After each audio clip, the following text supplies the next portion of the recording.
Hello everyone, welcome back to my channel study with Radha. आज की इस वीडियो में हम लोग पढ़ने वाले हैं प्रमोटर के बारे में कि प्रमोटर किसे कहते हैं और प्रमोटर के क्या क्या फंक्शन होते हैं। तो स्टार्ट करते हैं इसके मीनिंग से।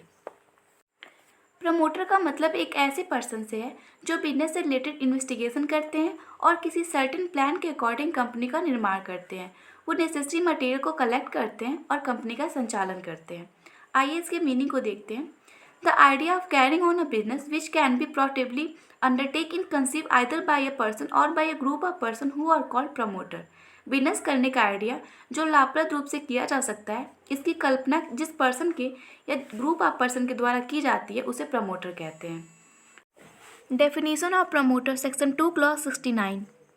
Promoter means a person who has been named as such in prospectus or in identified by the company in the annual return referred into section 92, or who has control over the affair of the company directly or indirectly, whether as a shareholder, director or otherwise, or in accordance with the whose advice, directions or instruction the board of director of the company in accustomed to act।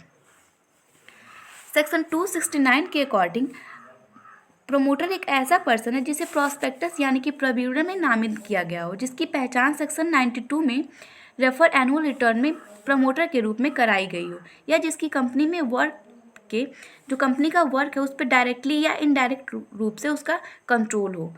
वो चाहे share holder के रूप में हो चाहे director के रूप में हो, लेकिन कंपनी के जो फंक्शंस है उस पर प्रमोटर का कंट्रोल होना चाहिए।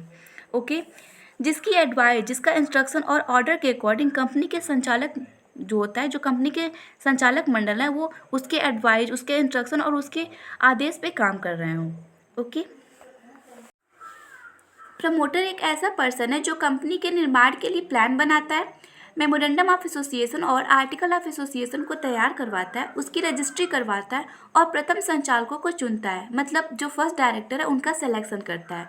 वह प्रारंभिक अनुबंधों की शर्तों को तय करता है। प्रारंभिक अनुबंधों का मतलब है जो फर्स्ट कॉन्ट्रैक्ट मिलते हैं उनकी कंडीशन को मानता है, और यदि ज़रूरत पड़ती है तो वो प्रविवरण भी बनवाता है, यानी कि जो प्रॉस्पेक्टस है उसको बनवाता है, उसको इशू कराता है और पूंजी एकत्र करने का काम करता है, मतलब कैपिटल का मैनेजमेंट करता है। Okay, functions of promoter. First है जनरल इन्वेस्टिगेशन। प्रमोटर जब कंपनी के निर्माण का प्रारंभिक अध्ययन कर लेता है तो वह किसी निश्चित व्यवसाय की योजना बनाता है, यानी कि वो किसी सर्टेन बिजनेस के लिए प्लान बनाता है। इस प्लान का वो डिटेल इन्वेस्टिगेशन करता है। सेकेंड है fulfil the legal formalities. Promoter का जो सेकेंड इंपॉर्टेंट वर्क है वो है कंपनी के निर्माण के संबंध में जो लीगल फॉर्मेलिटीज़ है उनको फुलफिल करना। थर्ड है proceeding the formation of company. इसके बाद एक प्रमोटर कंपनी के समामेलन यानी कि इनकॉर्पोरेशन के लिए जो आवश्यक कार्यवाही होती है उसको वह करता है, और रजिस्ट्रार के पास कंपनी के समामेलन के लिए आवेदन पत्र प्रस्तुत करता है, और इस आवेदन पत्र यानी कि एप्लीकेशन फॉर्म के साथ साथ वो जो नेसेसरी डॉक्यूमेंट होते हैं अदर उनको भी अटैच करता है। फोर्थ है certification of the registered office. Company को अपने पंजीकृत कार्यालय यानी कि रजिस्टर्ड ऑफिस का प्रमाण कंपनी के इनकॉर्पोरेशन के 30 दिनों के अंदर रजिस्ट्रार के पास प्रस्तुत करना होता है।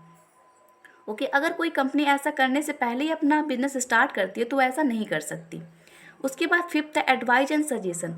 यदि कोई प्रमोटर कंपनी का संचालक बन जाता है यानी कि डायरेक्टर बन जाता है तो उसको समय समय पर संचालक मंडल को सलाह, निर्देश या अनुदेश देते रहना चाहिए। उसके बाद सिक्स है कंट्रोल।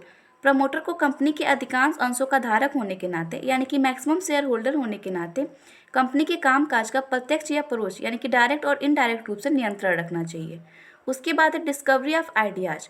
प्रमोटर एक स्किल्ड पर्सन होता है, वो अपने विचार, अपने आइडियाज के संबंध में साधारण इन्वेस्टिगेशन करता है, उसके लिए नए नए रिसर्च करता है, और यदि इस रिसर्च में उसे सफलता मिल जाती है तो वो अपने जो आइडिया है इसके संबंध में और ज़्यादा डिटेल इन्वेस्टिगेशन करता है। ओके, उसके बाद लास्ट है असेंबलिंग। डिटेल इन्वेस्टिगेशन करने के बाद प्रमोटर ये निश्चित करता है कि जो प्रमोशन का ये जो वर्क है वो कितना रिस्की है, उसको करना सही है या नहीं है, इन सारी चीज़ों के बारे में वो डिटेल में एनालाइज करता है। ओके, तो ये हो गया प्रमोटर के वर्क, प्रमोटर के फंक्शन। आई होप आप लोग को समझ में आ गया होगा। Okay, so thank you, have a good day.